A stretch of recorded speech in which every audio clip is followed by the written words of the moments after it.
On this episode of the Auto Riff, I'm going to talk about the cars that got away. Stay tuned.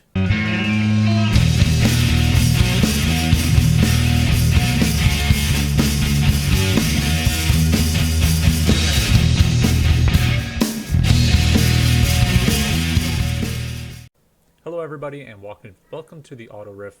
So, this episode, I'm doing a solo one. I have a couple exciting recordings coming, but the other day I was laying awake at night and thinking about past vehicles I had, and then there's two in particular. And if you're watching on YouTube, you can see them right there. Two in particular that, if I could have them back, I'd take them back in a second. So, the first one was my actual first vehicle. It was a 1992 Dodge Dakota, short bed, regular cab, V6 with a 5-speed manual. So I first encountered this truck when I was, well, quite young actually, because my neighbor had it. It was my neighbor's truck. And when he had it, it was stock height. It had the stock steel wheels on it, and he had these ugly running boards on it. And one of my first real memories of it was my dad was working on it for him, and it had an electrical drain to it, to where it would, if it sat for too long, it would kill the battery. I think in a past episode, Matt may have alluded to that. I may have edited it out. I don't remember. So I remember I was there with my dad as he was working on it, and the neighbor was there, and he jokingly said, "Oh, hey, Clint, one day this is going to be yours." And I looked down and I was like, no. And I scoffed at him. No, I don't want this truck. At that point in my life, either wanted a bigger truck, a full-size truck, or a muscle car. Because at that age, I don't know if I've really talked about it on here, but I fell in love with a Chevelle when I was like 10. That's what I wanted. I didn't want this little dinky Dakota. I didn't want that. Well, when I turned 15 and I got my learner's permit, at that point, my neighbor had bought a newer Dodge Ram, full-size truck, and the Dakota just sat there. He hadn't traded it in. He hadn't sold it or anything. It just sat there in the side yard. And at 15, that Dakota started to look pretty good. So I had some money put away by my parents, and it allowed me to. The money was put away specifically so that I could buy my first vehicle. The same thing. My parents did the same thing for my brother. And so I took that money out, and I went over to my neighbor and I said, "I want your truck. I want this truck." I don't remember what flipped that switch in my head, what made me go, "Okay, I want that truck." I know at that point I had been looking at. I had obviously gotten more practical than a Chevelle or a full size truck, as I realized that while I did have money put away for my first vehicle, it wasn't going to be Chevelle or full size truck money. And at that point, I didn't have a job yet to be paying gas and insurance on either of those two vehicles either. But I had been looking at two-door Explorers, the Explorer Sport, the kind of first generation one there, with the manual in it. And as you know, I'm not a huge Ford fan at all, but I don't know, I kind of liked the look of it. It was something I feel like my grandpa had suggested to my mom that I get, or something like that. So I had started taking a look at those. But for whatever reason, at 15 years old, I had this idea in my head that I didn't want less than 200 horsepower. That 200 horsepower was the magic number. I wanted more than 200 horsepower. Well, shockingly, the Dakota did not have 200 horsepower. And the V6, it had 175, if I remember correctly, out of the 3.9 liter V6. So anyways, I went to my neighbor, and again I was like, "Hey, I want this truck." And then I told him, he asked me, "How much would you want to pay for it?" I said, "Well, I have X amount of dollars." I don't remember the exact dollar amount. And he stops me, and this is life lesson number one. He said, "Don't ever tell somebody how much money you have to spend, because that's how much they're going to want." So anyways, we came up to a different number, and I had just enough left over to buy the body lift. So if you're looking at it on YouTube, you see the picture there. I had a body lift and I put new tires and wheels on it. So it raised it up a bit and gave it a little bit more aggressive stance. But the very first thing I did, so my dad test drove it for me, and I rode with him. I had driven manual ATVs and stuff like that, and I had driven a stick uh, old army Jeep, which I remember, but my dad doesn't remember having to work on. He had been working on the Jeep, and that's the first time I drove a stick in a vehicle was that Jeep. I drove it in the field across the street. So anyways, my dad drove it, and I remember my dad punched it, and a bunch of black smoke came out, mostly because my neighbor was known for driving it slowly. So my dad said, "Well, I'm just cleaning out the carbon." So we got it home. I paid him for it, drove it, next door because I was his neighbor. And the very first thing I did was take those ugly running boards off of it. To this day, do not like running boards. I don't like steps. My Ram has steps on it, but that was my wife said I had to have them if I was going to have the truck so she could get into it.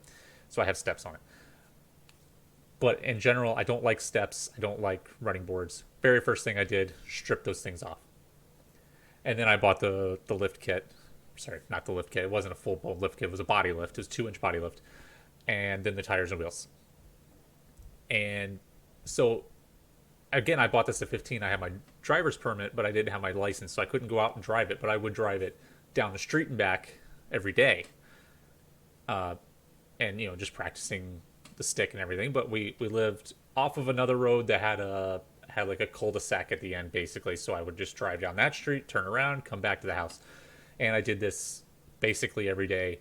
Partly because it still had that electrical drain that we couldn't figure out, and so to keep the battery going, and partly because I love driving anything really. I rode my ATV every day. I drove this truck every day. Anything, if I could mow the lawn, I would do that just to drive something. So the very first thing I did when I got my license, and I remember, so I had in Florida where I grew up, you got your permit at 15, and then whatever point you got your permit, you had to wait exactly a year to get your license. And I remember, so I was born in January. I got my permit in February, and I remember that being just the longest month of my life. Like, really, you're delaying my getting a license, But so when I turned 16, waited that extra month, got my license. Very first thing I did was drive in it at night. So it was like dusk, 7 o'clock. Drove it to AutoZone in town. Very first thing I did. Drove it to AutoZone. My brother was with me. We took it. We went to AutoZone. I don't even know if I bought anything there. I probably bought something stupid, but some of the best times I remember in that truck, though, was so my brother and I had a summer job when I was 16. We mowed big fields with these tractors, and the fields were around a rock pit, and the rock pit was surrounded by dirt roads. So whenever my brother and I would take our lunch break, and we had no supervision. We were a 16 and 13-year-old working mowing and no supervision whatsoever. So we took off in my Dakota around these dirt roads and, sliding it sideways, going fast, kicking up dust, all, like you do at that age. And I remember doing that, and then something apparently got stuck in I don't know, in something. And when we decided, okay, well, when the workday was over, we were driving home, it would not stay running unless I kept my foot on the throttle. Right, so the whole way home, I'd be at a red light, and I had to keep my foot on the throttle to keep it idling, otherwise it wouldn't idle. And then I finally got home, and my dad and I pulled some hoses off and blew them out, and apparently a little tiny piece of rock got stuck in something, and it wouldn't idle. So then later on, I ended up putting a glass pack exhaust on it, which was loud. Very loud. And I got very good at when I would sneak out or come home late, as you do as a teenager. I knew exactly where on this one road to put the truck in neutral and turn the engine off so that I could coast home with no sound and not wake my parents. And I remember lots of trips to the beach in it. Matt's alluded to that in a couple episodes. We went to the beach in it with my brother. I often loaded my four-wheeler up in the back of it. I often pulled trailers with it. I learned how to back up a trailer with a lawnmower, actually, because whenever I mowed the lawn, I had to move. We had a trailer in our side lot, and I always had to move it so I can mow under it. But the truck, for sure, I I don't know how well I could back up a trailer now. I haven't done it in a while, but I used to say I could back a trailer into the crack of your ass, and that was my. I was pretty well skilled at it, but again, I haven't done it in a while, so I think I would probably pick back up on it fast, but I haven't done it in a while. And then obviously, the truck. It was the first time I ever really kissed a girl was in that truck, and I raced a Miata in that truck and won. And see, I had the glass pack on. I remember driving it 14 straight hours to avoid another hurricane in 2004, when Florida got hit by several hurricanes. One of them was coming. My mom finally said, "I'm tired of dealing with this," and we went to go to Mississippi. And I didn't want to leave my truck behind in case the hurricane was bad and something landed on it, because that was my baby. That was my baby. That was my truck. And so I drove it, and this truck had no cruise control. It was about as base as you can get inside. Like I said, it was a regular cab, bench seat, 5-speed manual. It had the fake wood grain dash, which I always wanted to replace. I hated that. But no cruise control or anything like that. So and this is at this point in the hurricane, I had the glass pack on it. So I remember just 14 hours of just, and I'm sorry if this hurts your ears, I'll try back up for the mic, just the whole time. And just droning and droning and droning. As cool at 16, 17 as that loud exhaust was, driving 14 straight hours with that thing just screaming was awful. Like, I remember thinking, like, at some point I became so tired and then the droning just kept wearing on me, that I eventually I felt like I was in a video game, right? Where I started, and I the whole time I was following my dad and my mom driving their truck with a horse trailer, because she brought her horses with her. My mom brought her horses, and I just following this trailer through all these curvy roads and everything. I started just thinking, if I hit a guardrail, will I just hit reset and end up back at home? And I was so at that point I called my dad and I was like, I can't drive anymore. Someone's got to come replace me. So they drove my dad drove the last couple hours. But I remember that vividly. So the truck and the next vehicle that I'm going to mention to me was, so when everyone saw that truck, they knew that was my truck. So if you can see in the picture, it was called forest green, but it was like a blue green, and there weren't too many around like that. And there weren't any with the tires and wheels that I had.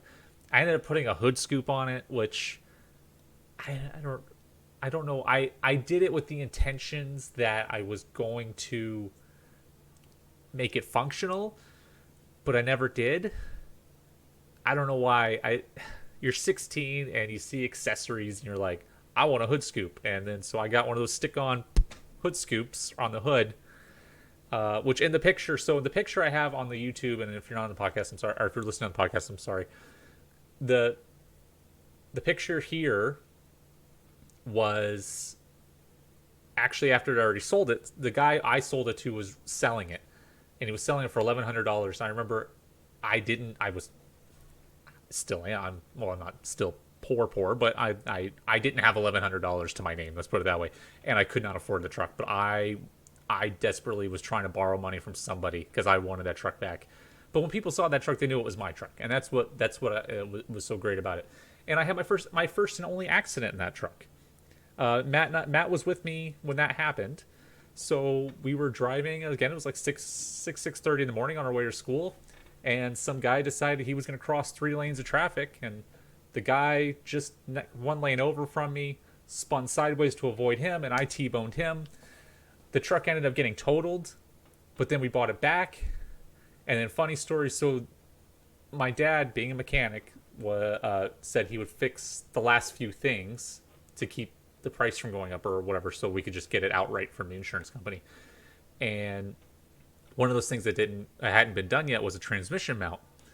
Well, I got it, and my dad said, hey, just go gentle with it, right? Just the transmission's not mounted properly. It's not being held in place. So just go easy on it. So what I ended up doing, I was driving it easy. I was so excited, right? I hadn't driven my truck in like a month and a half, 2 months or whatever. I went back to ride the bus, and it was terrible, and I hated it. It was like all my freedom had been stripped from me. So anyways, so I was turning into my work. I worked at a grocery store, and the turn into work was you turn to the right, and then there was a big hill, like an incline going into the parking lot. And when I did that, the transmission shifted, and then all of a sudden, the transmission, if you're watching on the video, went from straight up and down on the stick to it was leaning very much towards me. So what ended up happening is my dad came when he was on his way home. Again, he was a mechanic for construction equipment, so he had a truck full of tools. What he ended up doing, he came to the parking lot. I went into work, and I came back out. He took these big, heavy-duty zip ties, moved the transmission back straight, and zip tied the transmission back in place. And I can tell you, those zip ties held that transmission in for quite a while before we actually put transmission mounts in it. Quite a while, and no problems. So now you're asking, well, why did you sell it? You love that truck. Why did you sell it?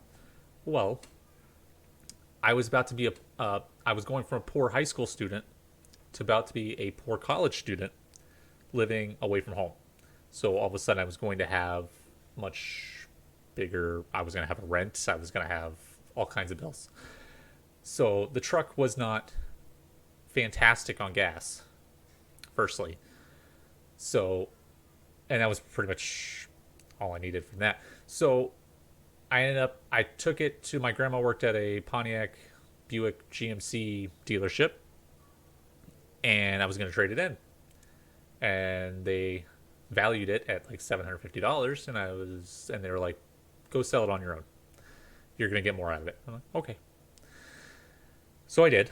Sold it, and I don't remember for the amount. But then I bought, and you're going to think, did I buy the next car on my cars that got away list? No. I bought a Saturn SL1, which is the four-door kind of basic car. And I had that for approximately 2 weeks. And I don't know if I've documented what happened to that car on here. What ended up happening was that car had apparently never had an oil change. And then when the dealership took it as a trade-in, changed the oil, which loosened up all the gunk in it, which then got stuck in the oil pickup, which then seized the motor. So 2 weeks into having that car, it seized the motor. Well, I had already taken it to the dealership just prior to that, saying it because it had stalled, and they couldn't figure out what was wrong with it. So they sent me back on my way, and the next day it broke down. And it got towed there, and then they pulled the head off, and sure enough, very thick layer of oil. So then I got the Sunfire from the same dealership. And that was a 2000 Pontiac Sunfire 2-door with a 2.2 liter SFI motor making a screaming 120 horsepower. And it was mated to just the greatest transmission of all time. And I say that sarcastically. It was a 3-speed automatic. It was the last year that it came with a 3-speed automatic. And so my first memory of that car was trying to test drive it. And it was 5 o'clock traffic in South Fort Myers, which, if you don't know, was busy. And I saw a little gap to a dump truck from one car to the next, or from one car to the dump truck. And I saw a little gap, and I was like, well, now's as good a time as any, because I feel like I'd sat there for 5 minutes waiting for an opening. Now's a good time as any to see how fast it goes. Well, I punched it and turned, and it was not fast. And my life was very quickly appearing before my eyes as I saw a giant dump truck barreling towards me as that little Sunfire gasped for every last ounce of power it could muster. And that was my first memory of that car. But I bought it because, look at it. It's like a burnt orange and red color. And depending on how the light hit it, it was anywhere from red to copper to orange. And it was so cool. And it had that nice tan interior. And then, after I bought it and drove it to work the first time, because I picked it up at the dealership and drove it to work, because I did a lot of that as a teenager. I did a lot of working. I pulled into work, and I looked up. And there was a button. And I thought, what does that do? Hit the button. It had a sunroof. I don't know how I had not noticed in the test drive and looking at the car that it had a sunroof. I just thought, because the roof, and again, Matt and I have kind of talked about this, the roof kind of went up a little, that I thought, okay, that's just for tall people like me. I'm 6'2". If I'm sitting in normal position, my head was in the roof. So I just kind of cocked my head a little to the side. And there we go. Okay, now I've got headroom. So anyways, yeah, had a sunroof. So in that car, I remember shortly after I bought it, so it rains a lot in Florida, the Sunshine State. And I remember whenever it would rain, so me and a couple other cashiers from work would take our lunches at the same time. And they were girls, so I was trying to impress the girls because I was 17. I was 18, I think, when I bought the Sunfire. And so we would go out in the back of the store, this grocery store, and do e-brake turns because it was wet. And I did a lot of that. And then I remember one time after work, so it was like we got out of work around 10:30 at night, and we decided, a few of us guys, that we were going to have a race in the parking lot. And we set up our own course, and we were racing around this parking lot, and everybody else who was getting out of work was just laughing and watching as we raced. And apparently I had lifted the left rear tire off the ground going around a left-hand turn. And one of the guys, he had a the Corolla, the Geo Corolla, and I know I should know this. We just did the episode on this a couple weeks ago, or a few weeks ago, or a month ago, whatever it was. I should know the name. I think it was not a Metro, but you know what I'm talking about. The Corolla clone. And so on this track that we had created in the parking lot was an S-turn. A very quick S-turn. So you kind of got going down the straightaway, you slam on the brakes, left, right, left. And he didn't slow down. He saw us all going through it at a fairly high rate of speed, and but I had set up for the corner. I knew dive brake. I played enough Gran Turismo to know how to drive a car fast, right? I tried to say that to my wife one time about driving in the snow for the first time. I was like, well, I've done it on Gran Turismo. How much harder can it be? It's a lot harder. Anyways, he never lifted, turned left, and then went tires turned to the left, but it kept going straight and into the concrete curb, and then broke a tie rod. And then he had to call his parents. And we never got to race again. 2 weeks after that, I went to college with it. I had added some red lights to just under the hood in that little kind of Pontiac kidney style grill area there. I added some red lights from AutoZone because that's what you do. And the idea for that was actually from a Trans Am commercial where, like, the way I remember it, and I can't find it on YouTube, the smoke would come out of the grill. Anyway, so that the idea for the red lights came from that. But I couldn't drive with the red lights on because then you're impersonating a cop. So it was just while I was stopped. So anyways, yeah, I went to college and met my future ex-wife there. And when I was parked at her house one time, somebody hit and ran my poor little Sunfire and crinkled up the left front fender. So it always had that going on for it. And let's see, I lost it in a parking garage one time. And you think, Clint, it's like a reddish orange Sunfire. How many of those are there? Not many, but it was parked right between two red cars. So I lost it and had to call the cops, and then found it exactly where I parked it, but I didn't remember where I parked it. I took a lot of drives to Daytona Beach with Matt and a couple other friends in it. Matt drove it a few times when he lost his Cavalier to his dad. We kind of community shared that car. Yeah, the car was with me for so many events, and I put a cold air intake on it. I put strut tower brace on it. Matt and I decided one time when he had the Cavalier that we were going to take the rubber covers off the air condition mounts, or not the mounts, the air condition knobs, and painted them translucent. Mine red, his blue, because obviously Pontiac had the red lit interior, and I've always loved that. And so we did that. I put better speakers in it. It had the Sun and Sound package, but I put better speakers in it so I could go boom boom with my country music. Sorry if you don't like country. So I tried to at this point I was married, and my ex-wife and I wanted a truck, and I finally was like, all right, fine, I'll trade the Sunfire in. So we took it to a Chevy dealership. They looked at it, they ran the numbers, and at this point, the air conditioning had not worked in about 5 years. And again, I lived in Florida, but I just drove with the sunroof and the windows down all the time. I don't know. You're poor, and I was poor and I can't fix it. It costs too much. So, yeah, I took it to the dealership, and they looked at it. They ran the numbers. They came back and said it's worthless. I was like, what? They're like, yeah, we don't. No need for it. We're not going to give you anything for it. We'll take it off your hands, but we don't want it. And I was like, but it still runs. It still drives. It still, other than the fender, it still looked good. So, anyways, I took it back home and basically said, screw those guys. And I spray painted the roof because the roof was fading. I spray painted that black, and I spray painted the wheel covers chrome spray paint, which it had until the very end. I also remember I took so my ex-wife and I had our honeymoon, and we took the Sunfire, and I had the oil change and the brakes replaced on it right before, because we were driving it about 12 hours or so to where we were going. And so apparently what I didn't know was the people who changed the oil had spilled oil all over the top of the engine and on the serpentine belt. And when we stopped in South Carolina, when I turned the car off, the serpentine belt flew off.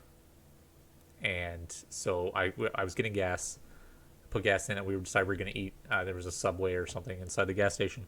So I went to go pull the car forward after I put gas in it. And I was like, there's no power steering.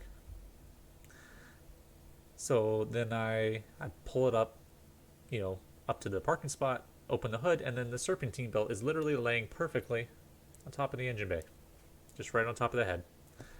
So we had to get it towed, and they had to fix it, and that's when I found out. They said, oh, there was oil all over it. So obviously whoever filled it had just shaky hands gone all over the car. I raced a Nissan Sentra SCR with it. I would have lost, but I went faster through the corner than that guy. Obviously in a straight line, I couldn't beat anything. Like I said, it had a 3-speed automatic. I did get a couple speeding tickets in that car. I got one in the Dakota as well. The only two vehicles actually that I've gotten speeding tickets in are those two. The Sunfire ended up being, when it died, it had 120 plus thousand miles on it. And really, thinking back on it now, A, I should have put a new engine in it and just kept it. But B, the fact that it survived that long with a 3-speed automatic. So the 3-speed automatic, if you're wondering, made it slow on takeoff because first gear was too tall. And then it made it scream on the highway because third gear was too short. So you had a perfect balance of not good in either direction. You weren't good on the highway, you weren't good at takeoff. The only way you can get the wheels to spin on it was if the road was very wet and very slick. That was the only time it would possibly spin a tire. But it was, again, when you looked at it, it was mine. Nobody else had a Sunfire like that. Nobody had that reddish orange with the tan interior. It was mine. That was my car, and it was amazing. And I miss both of those vehicles dearly. And even now, I sit here and think about how, and I look on Facebook Marketplace looking for another one of these cars, or the truck, or the car, because they played such a huge role in my life. Obviously, one was my first, and the Sunfire I had the longest of any vehicle. And it's the only vehicle I've taken. No, it's not the only vehicle I've taken until it died. The Kia Forte died, but that died very prematurely and still under warranty, so it was being fixed. The Sunfire is the only one I truly drove. I think I had 30,000 miles on it when I got it, if that, and I drove it till 120,000 miles, and drove it till it died, right? So I miss both of those vehicles a ton. I wish I could have them back. They taught me so much about I don't, what you need in a vehicle, right? Like I know I have a Ram now with a Hemi, and it's got navigation and all that, but I don't know. I miss the days of just simple driving, right? With either having a stick or no phone connectivity, nothing. Like you just drove. It was just you in the car. There were no outside distractions. It was you on the steering wheel, and I don't know. I miss something about those days, and I really kind of want a vehicle that I can have like that again, where it's just me in the car, and it's kind of like the feeling I get on the motorcycle, right? Like I can't text anybody, I can't call anybody. I mean, if my phone is, I have a phone mount, so God forbid an emergency happens, I can see somebody calling me or whatever. But like I can't actively try and call somebody like I can with the Ram, right?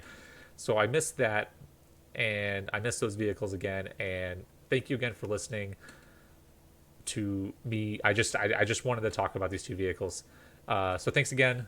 Make sure to like, subscribe, comment, leave a review. The next episode is going to be an interview with somebody who bought their dream car, and I'm really looking forward to that. Thanks again, and have a great week. Thanks again for listening to the Auto Riff. Be sure to follow us on Instagram, Twitter, or Facebook, or you can email us at theautoriff@gmail.com. Without you, the listener, I'd just be a crazy person talking about cars to myself. I appreciate the support and the conversations with my listeners that this provides. Until next time, everyone drive safe and have a great week.